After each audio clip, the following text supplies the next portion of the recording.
Singapura. Sekarang kalian lihat Singapura. Kita lihat, wow, banyak gedung tinggi, banyak pohon-pohonan yang sangat tinggi artificial.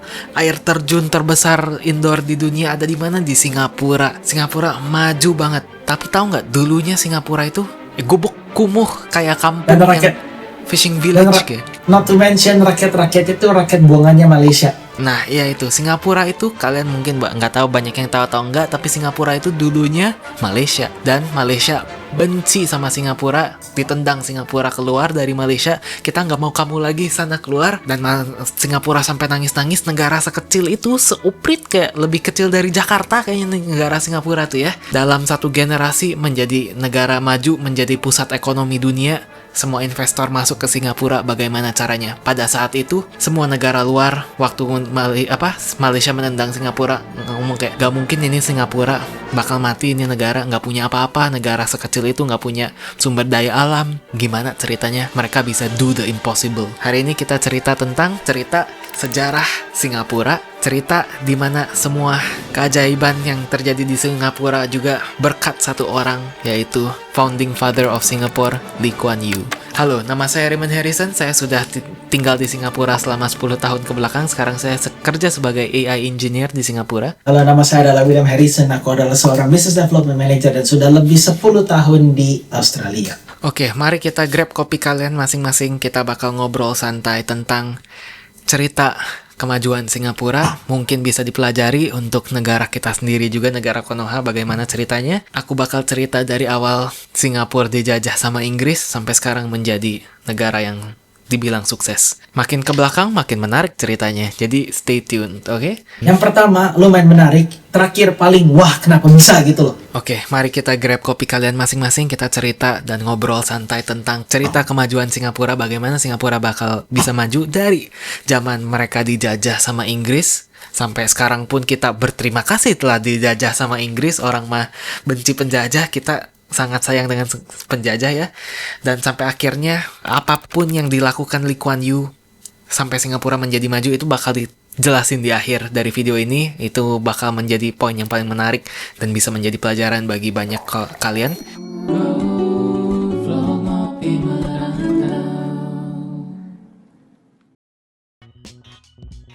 Oke, kita mulai cerita tentang sejarah Singapura, di mana dulu Singapura ini adalah sebuah teritori yang kita sebut fishing village. Fishing village itu apa?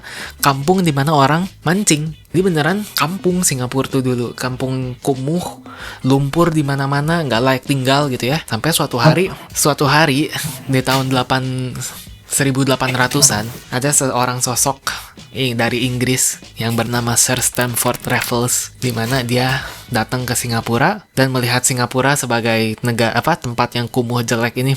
Sepertinya ini daerah ada potensinya deh. Soalnya lokasinya sangat strategis. Setiap perahu perdagangan yang mau ke China gitu dan ke teritori Asia lainnya itu harus dari barat harus melalui Selat Melaka, di mana ini melalui Singapura juga. Jadi dia melihat dari kampung yang kecil, kotor, dekil ini, Sir Stamford Raffles bisa mengatakan ini bukan negara, pada saat itu mungkin belum negara ya, ini daerah berpotensi. Dia jadikan Singapura ini menjadi pusat perdagangan dari Inggris, di mana ya jadi Singapura berterima kasih kepada Stamford Raffles. Kenapa? Bukan karena dijajah dan dikolonialkan juga, tapi karena jajahannya Inggris ini pada dulu waktu ke Singapura, mereka membangun. Bukan begitu ke Singapura dipecutin orang kerja paksa rodi ya, bukan kayak gitu, tapi ya membangun, melihat potensi dari Singapura, dan Singapura mulai menjadi sedikit lebih maju, di mana orang dari berbagai daerah, dari etnis Tionghoa, dari etnis Malay, dari etnis India bertetap di Singapura karena menjadi pusat perdagangan. Akhirnya pun Singapura berkembang pesat di bawah kekuasaan Inggris dan menjadi pusat perdagangan utama di Asia Tenggara ya. Dan setelah lama dipegang Inggris, apa yang terjadi? Jepang masuk. Jepang mau Perang Dunia II terjadi. Jepang mau masuk ke Singapura. Inggris dengan sombongnya, nggak akan bisa Jepang masuk ke Singapura. Saya jaga nih Singapura saya gitu ya. Dengan cara apa? Mereka pasang soldier-soldiernya dan kekuatan militeri mereka semua di daerah selatan. Soalnya mereka pikir Jepang pasti bakal masuk ke Singapura lewat selatan, mereka jejerin meriam dan defense-nya semua di selatan. Begitu oke, kita siap, silahkan sini Jepang masuk. Mereka masuk dari mana? Dari utara, dari atas, dan atasnya tidak dijaga sama sekali. Mereka masuk, Inggris kayak dan pada saat itu Prime Ministernya Inggris pun Winston Churchill, kalau nggak salah Winston Churchill, kalau salah berkata silahkan koreksi kalau editor ketemu yang benar juga, nggak tahu aku benar atau nggak. Kalau nggak salah Winston Churchill dia berkata kayak ini greatest blunder of the English military gitu, karena mereka benar-benar sangat pede. Mereka datang dari satu arah yang lain tidak dijaga sama sekali. Jepang datang dari satu arah yang lain. Setelah itu apa yang terjadi? Inggris kabur. Nah, mereka kabur. Begitu mereka kabur, ya Singapura menjadi dijajah sama Jepang dengan kejam ya. Kalian tau lah Jepang kayak gimana pada zaman Perang Dunia II. Udah bukan Jepang yang kawaii kayak sekarang gitu ya. Mereka lebih kejam dan brutal. Negara matahari terbit, Land of the Rising Sun. makin belakang ada kemungkinan kita bahas hal-hal yang jarang dibahas dan bisa kemungkinan sensitif. Nah, setelah beres Perang Dunia, Jepang kan menyerah ya. Jepang menyerah. Setelah Jepang keluar dari Singapura, Inggris mau masuk lagi. Halo, aku mau berdagang lagi di sini, gitu. Terus ya orang-orang yang ada di Singapura, kita dijajah Jepang 3 tahun, kalian kemana aja gitu kan? Kita bisa survive dijajah Jepang 3 tahun, kayaknya kita bisa independen deh. Terus Inggris kayak, yakin kalian bisa independen? Ya. Kalian nggak punya apa-apa, kalian kecil. Tapi Singapura mau independen. Ya udah, dikasih independence dengan cara Inggris pun menyatukan Singapura menjadi bagian dari Malaysia. Disatuin lagi sama Inggris ke Malaysia. Ya, pokoknya setelah mendapatkan kemerdekaan dari Inggris, Singapura menjadi bagian dari Malaysia karena ya dengan harapan Singapura bisa kong kali kong sama Malaysia, di mana Malaysia memiliki resourcesnya, sumber daya alam ada di Malaysia dan lain-lain, dan Singapura pun bisa berkontribusi, jadi bisa menjadi simbiosis mutualisme. Ingat nggak pelajaran biologi SD? Nah, mutualisme apa? Saling membantu kan? Saling dua merugikan. pihak. Saling merugikan. Enggak, mutualisme saling benefit. Itu komensalisme nggak sih? Enggak, komensalisme. Kamu gak lulus SD. Komensalisme Tahu. tidak Ya, dirugikan, satu lanjut. orang diuntungkan. Kalau parasitisme, satu orang diuntungkan, satu orang dirugikan. Iyalah, gue tahu. Gue cuma bercanda. Ntar kalau ada clipper malah gue dikira bohong lagi. Orang ngomong personal finance masa nggak tahu simbiosis mutualisme, nggak lulus SD.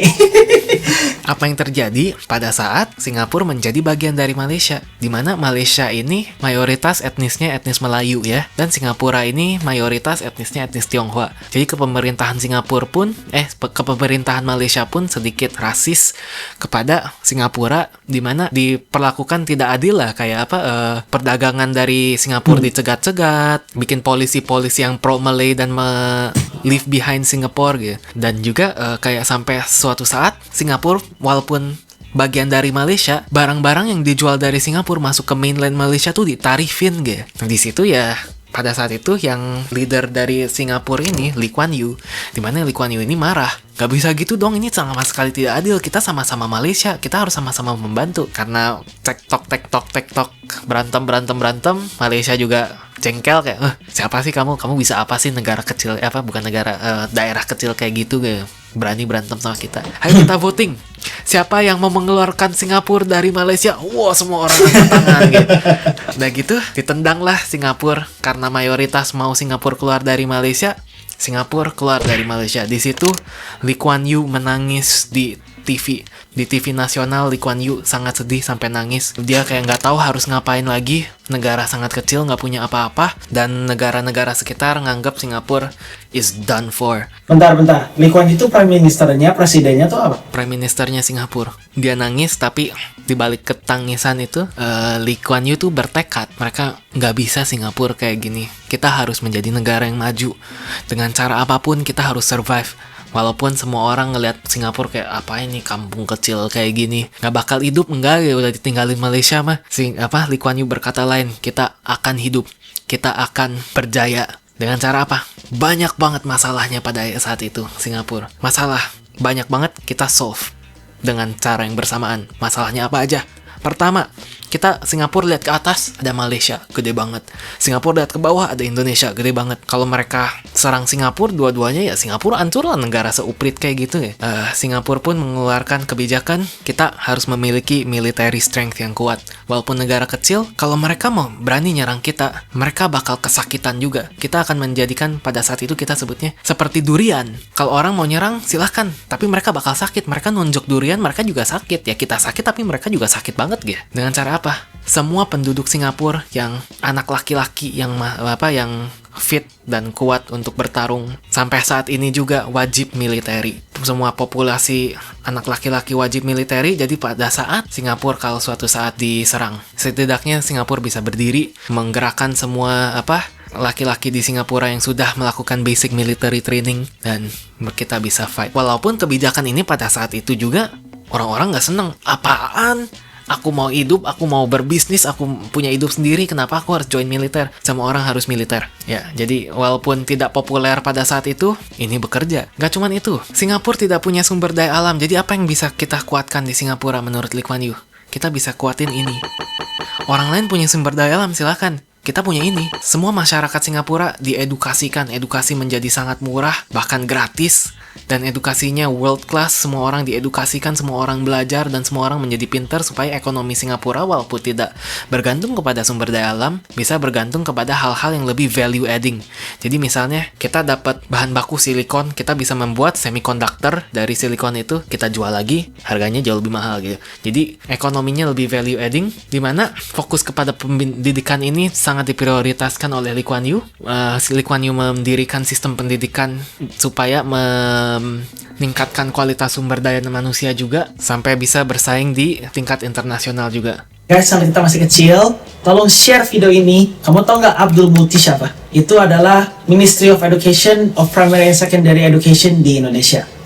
Kalau misalnya kalian share, comment, like, subscribe video ini, tolong like, comment, share, subscribe sampai Abdul Muti tahu dengan video ini dan Indonesia bisa maju. Silahkan like, comment, share, subscribe. Lanjut, Ray. Masalah apa lagi yang ada di Singapura pada saat itu? Banyak banget masalahnya. Dia pikirin satu-satu. Oke, kita nggak punya air. Kita nggak punya air minum, kita nggak punya air fresh buat air minum. Masa kalau kita rely dari impor dari luar, kalau kita beliin air Malaysia terus dari luar atau beliin air dari Indonesia terus, apa yang terjadi? Kalau misalnya kita berantem sama Malaysia atau Indonesia, mereka cut supply air kita, rakyat aku bakal mati kehausan. Nggak bisa gitu. Gimana caranya Singapura bisa punya air yang layak untuk diminum? Dia lihat semua rumah punya atap nih. Gimana kalau kita jadikan semua atap ini menjadi water catchment? Semua atap menjadi tampungan air dan air ini diproses menjadi air yang bisa diminum. Tapi kurang cukup juga. Air dari genteng kayak gitu bisa bikin satu negara tidak haus, kayaknya kurang. Gimana caranya lagi? Dia pikir lagi, gimana caranya kita bisa dapat air minum? Bahkan air minum pun menjadi masalah di Singapura pada saat itu. Gimana caranya kita bisa dapat air minum? Kita banyak air apa? Kita banyak air laut. Air laut bisa diminum nggak? Nggak. Tolong dong saintis, silahkan. Aku bayar kalian cari cara bikin air laut bisa jadi diminum. Tapi teknologinya belum ada, Pak. Bikinlah teknologinya. Dan Singapura mengembangkan teknologi reverse osmosis yang bisa mengolah air laut menjadi air minum. Oke, dia lihat apa lagi masalahnya. Perumahan, semua orang kayaknya tinggal di gubuk-gubuk kecil kayak gini, nggak layak sama sekali. Dia berkata dan bertekad, semua rakyat Singapura harus memiliki tempat hidup yang layak. Dia mendirikan satu program perumahan pemerintahan yang mungkin terbesar di dunia ya, yang disebut HDB, Housing Development Board, di mana Singapura dengan lahan sekecil itu bisa menampung orang banyak karena mereka bikin high-rise building. Semua orang tinggal di apartemen tinggi dan semua orang bisa memiliki rumah dengan harga yang terjangkau disubsidi pemerintah. Di mana rumah baru harganya lebih murah dibanding rumah bekas. Pada saat ini ya rumah baru lebih murah dari rumah bekas. Kenapa? Udah dijelasin di podcast dulu-dulu. Soalnya kalau kita beli HDB baru atau rumah dari pemerintah baru ini sangat disubsidi. Tapi setelah disubsidi itu, nggak semua orang bisa beli rumah baru. Kalau semua orang bisa beli rumah baru ya semua orang konglomerat dari Cina gitu beliin rumah di Singapura ya Singapura. Orang Singapura nggak punya rumah kalau kayak gitu kan. Jadi ya subsidi ini cuman bisa buat orang-orang Singaporean. Kalau bukan Singaporean, kalian mau beli HDB, kalian harus beli resale. Dimana ini rumah yang udah bekas ditinggalin orang, mereka resell, dan karena tidak disubsidi lagi ya harganya sangat naik. Jadi banyak orang yang beli HDB ini tuh mereka tinggalin beberapa tahun sampai boleh dijual lagi, mereka banyak jual lagi, dan ini bisa mendapatkan uang berkali-kali lipat. Kan lupa tadi mau ngomong apa. Kita tahu video kita sangat banyak, ada 364 video.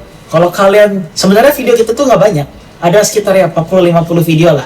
Kalau misal kalian ingin melihat semua video-video kita yang long form, yang dipotong-potong jadi short form, silahkan ke channel Kopi Merantau, pergi ke playlist, dari playlist ada tulisan Govlog, nah video-video kita semuanya ada di sana. Ada sekitar ya 40-an. Govlog Flow itu yang ya 40-an 50 video. Semua informasinya berkesinambungan ada di sana. Sekarang kita lihat negara kita sendiri, Indonesia ya, dimana sampai sekarang masih banyak kasus-kasus waktu hari Natalan dibilang hari mualaf sedunia lah, intoleransi masyarakat Indonesia masih belum nyampe gitu ya. Dimana pada saat aku zaman COVID aku lewat di mall, banyak orang bukan banyak lah, ada orang kayak Wuhan gitu. Sampai banyak racial riot.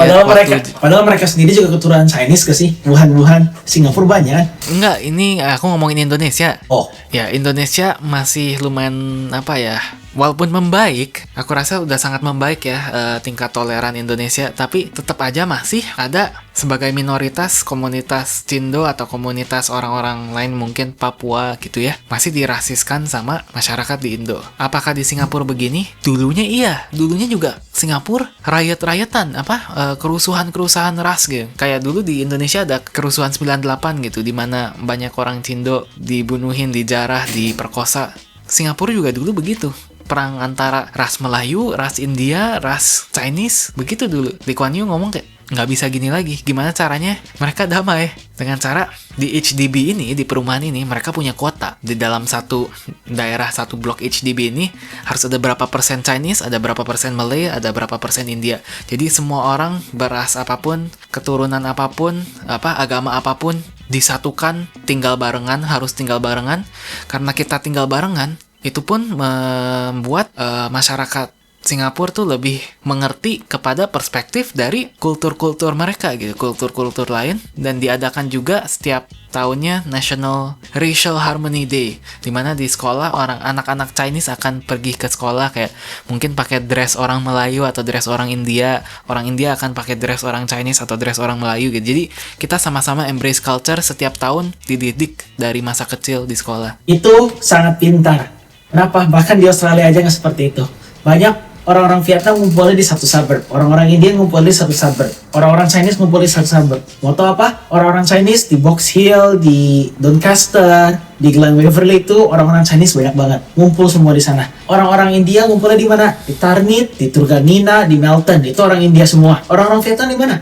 Di Sunshine, di Footscray, di Baybrook. Itu orang-orang Indo di mana? Belum tahu di mana. Cuman kemungkinan besarnya di Point Cook. Point Cook banyak orang India dan orang Indonesia. Dan kebanyakan orang Indo di mana? Mereka kebanyakan besar international student. Dan international student ngumpulnya di mana? Di city, terutama di jalan namanya Elizabeth Street. Lu jalan di Elizabeth Street seperti di Govlog, gak tau tuh Govlog nomor berapa, Govlog nomor 2, Govlog nomor 3 kali ya. Pas culture shock Australia, lihat jalannya gimana? Kiri kanan, woi cuk sini cuk. Ya, di CBD. Kumpulan orang Indo terutama di jalan Elizabeth Street.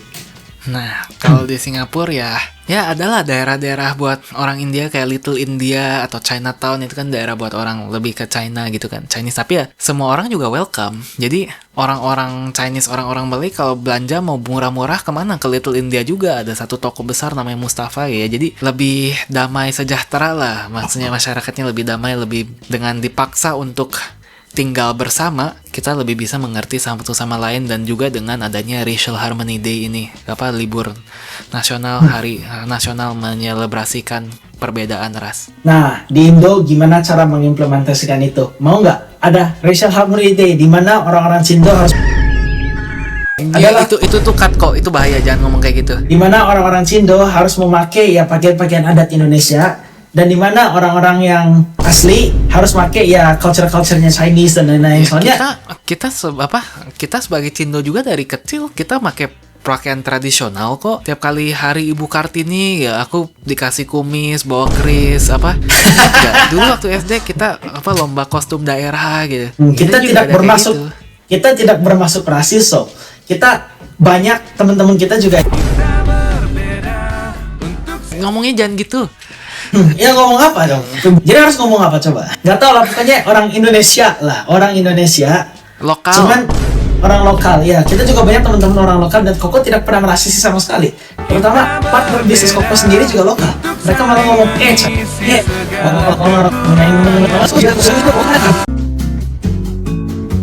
biasa-biasa aja. Kenapa? Soalnya emang kita temen gitu ya. Kita harus bisa mulai meng-embrace lah dengan sesuatu yang seperti itu. Kenapa? Berbeda-beda, cuman tetap satu, bineka tunggal ika. Ya, harapan Indonesia juga gitu, tapi Indonesia nggak se-diverse itu, dimana ras Chinese Indonesian ini kurang dari 3% dari populasi Indonesia itu Chinese kayaknya. Jadi walaupun orang Chinese bisa diedukasikan, maksudnya walaupun orang Chinese bisa harus berasimilasi kepada mayoritas dengan cara ya ikut lomba kostum jadi Jenderal Sudirman lah, siapalah orang-orang yang pribumi Indonesia. Kalau kayaknya susah juga kalau misalnya mau dress up menjadi orang kayak Chinese gitu, pakai pakaian tradisional Chinese, kayaknya malah bisa dipandang rasis juga, jadi susah juga ya. Nggak tahu lah, aku nggak kepikiran gimana caranya. Emang semua itu harus bisa dibiasakan gak sih? Dianggap normal lah. Kenapa dianggap normal? Soalnya ya toleransi dengan rasisme kita tuh masih tergolong terlalu kurang lah. Maksudnya masih tergolong kurang, kayak beda dikit dibuti, beda dikit diapain, beda dikit ya dianeh-anehin lah. Padahal kita semua juga orang Indonesia gitu loh. Dan Koko tidak pernah memandang orang lokal tuh seperti, oh ini gini lah itu gitu. Enggak, Koko gak pernah mandang gitu. Makanya banyak teman-teman Koko orang lokal, malah kadang-kadang Koko lebih suka berteman dengan orang lokal. Kenapa? Soalnya mereka humble, mereka down to earth. Mereka gak terlalu orang-orang seperti kayak songong-songong yang orang-orang kaya kadang-kadang di sekolah internasional dan lain-lain. Koko juga sekolah di internasional. Banyak orang-orang internasional tuh banyak yang songong gitu loh. Meskipun Koko bisa bergaul ke atas, bergaul ke bawah, Koko kayak ya lebih nyaman aja, lebih PW gitu loh. Kayak terlalu sensitif ya omongan ini ya. Nah, Singapura juga karena nggak ada apa-apa, kita harus attract foreign investor. Dengan cara ya kita membuat Singapura ini sangat atraktif untuk foreign company yang besar-besar untuk membesarkan company-nya di Singapura dengan low taxes, pajak yang lumayan rendah buat jadi orang-orang keluar banyak ke sini, banyak foreign investment, akhirnya Singapura pun menjadi negara yang kaya dan sukses dalam satu generasi, bisa menjadi negara maju.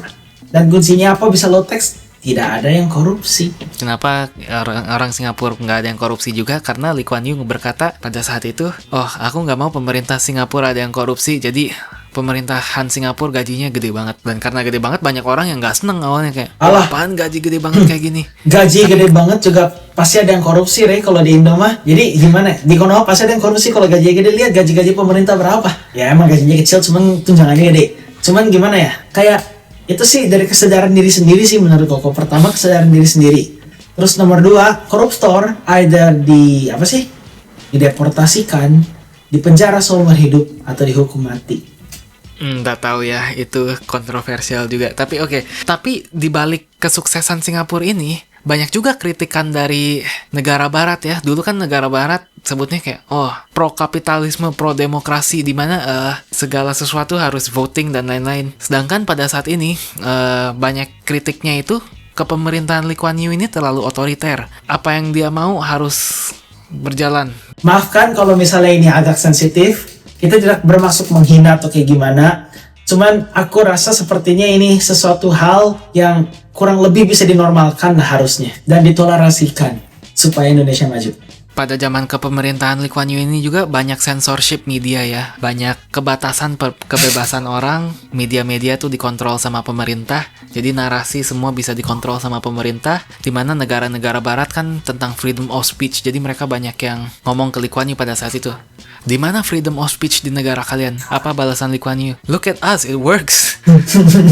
kayak lihat kita, cara pemerintahan kita bekerja kok. Lihat negara kalian, sekarang GDP per kapitanya Singapura jauh lebih besar dari GDP per kapitanya penjajah kita sendiri, Inggris loh, yang dari dulu kayak kita junjung tinggi juga ya. Jadi walaupun Singapura sistemnya lumayan otoriter, bisa menjadi negara makmur, stabil dan aman, di mana segala minor inconveniences, makan permen karet aja bisa didenda juta-jutaan rupiah gitu. Tapi dengan semua ketatatan ini, walaupun kurang kebebasan, banyak orang yang berkata, Bentar. Bukannya makan permen karet dan processing bubble gum is okay. Cuma membeli permen karet dari negara lain dan diimpor ke Singapura itu ilegal. iya betul, seperti itulah. Ya itu jokes aja lah, maksudnya jokes orang ngomong kalau makan permen karet di Singapura aja kena fine gitu kan ya. Nah, jadi walaupun banyak western media mengkritik cara pemerintahan Singapura, Lee Kuan Yew tetap tegas ya, ini yang bekerja buat kita, apa yang bekerja buat kita mungkin tidak bekerja buat kalian, but it works for us gitu. Dan pada akhirnya Lee Kuan Yew pun meninggal dunia tahun berapa ya? Dia menjabat berapa tahun Lee Kuan Yew? Lama banget. Jadi ini mungkin bisa jadi topik pembahasan berikutnya kalau kalian penasaran, bisa komen di bawah tentang Singapura pseudo demokrasi. Itu sangat sensitif. Banyak yang bilang, bukan aku yang bilang ya, aku nggak mau dikeluarin dan dideportasi. Tapi ya banyak yang bilang Singapura itu skip, jangan bilang aku takut. Oke, kita balik ke Lee Kuan Yew. Pada akhirnya meninggal dunia di tahun 2015 pada usia 91 tahun. Pada saat ini satu negara nangis karena semua orang berterima kasih kepada Lee Kuan Yew. He did the impossible. Dia bisa melakukan sesuatu yang semua orang anggap mustahil dan memajukan Singapura dalam satu generasi, dan majunya maju banget. Tapi di balik itu juga ada orang-orang seperti yang mungkin aku sebut aja namanya, soalnya kasusnya lumayan terkenal, Amos Yee, dimana setelah Lee Kuan Yew meninggal dan orang-orang lagi sedih-sedihnya, Amos Yee ini mengeluarkan YouTube video berjudul Finally Lee Kuan Yew is Dead. Jadi dengan disrespect juga, dia mengatakan, mengkritik pemerintahan Lee Kuan Yew dengan menurut dia sangat otoriter, tidak ada kebebasan, di mana sistem demokrasi Singapura adalah demokrasi bohong-bohongan, di mana ada betulnya, ada salahnya, tapi banyak yang tidak terima. Apa? Itu video YouTube dari orang lain maksudnya. Iya, Amos Yee nama orangnya. Dan setelah dia ngeluarkan video itu, langsung dia dibenci satu negara, dan dia langsung kayaknya harusnya ditahan di Singapura. Nggak tahu lah, dia kabur ke Australia atau nggak inget ke Australia dulu atau apa, tapi sekarang dia di Amerika, dan sekarang di Amerika pun dia banyak kasus dan di penjara, masuk keluar penjara, dan setelah itu dia kayaknya mau dideportasi, tapi dia juga nggak berani dideportasi balik ke Singapura, soalnya begitu dia nyentuh tanah Singapura kayaknya bakal dipenjara lagi. Dipenjara karena juga mungkin dia avoid NS, dia avoid military service yang wajib. Seperti Enggak ada, aku mah tidak avoid. Aku dikasih letter of deferment, beneran official. Aku nggak perlu serve military karena aku dapat PR dan first generation juga. Jadi ya begitulah, ada kalau kalian mau bahas tentang kasus Amos Yee ini, tentang kenapa dia bisa bilang Singapura demokrasinya demokrasi palsu, silahkan komen di bawah. Ini bisa menjadi topik yang mungkin lumayan sensitif, tapi aku juga artinya harus berhati-hati banget ngomongnya. Kalau kalian mau bawain, mungkin kita bisa bawain ke depannya ya. Kita dari Ngopi Merantau, semoga apapun yang kita bahas sekarang lumayan bermanfaat dan lumayan menarik untuk orang-orang Indonesia. Kalau kalian suka bahasan ini, kasih kita 1000 subscriber di akhir bulan Januari ini. Semoga kita bisa. Dan yang subscribe, amin, cepat kaya. Bye-bye. Hey, jangan skip dulu video ini. Percaya nggak kalian kalau aku bisa bikin kartu ini melayang ya? Kalau aku bisa, kalian harus janji subscribe ke channel-channel kami dan tonton video kami yang lainnya ya. Ayo kita lihat. Hey, melayang beneran ini. Sesuai janji.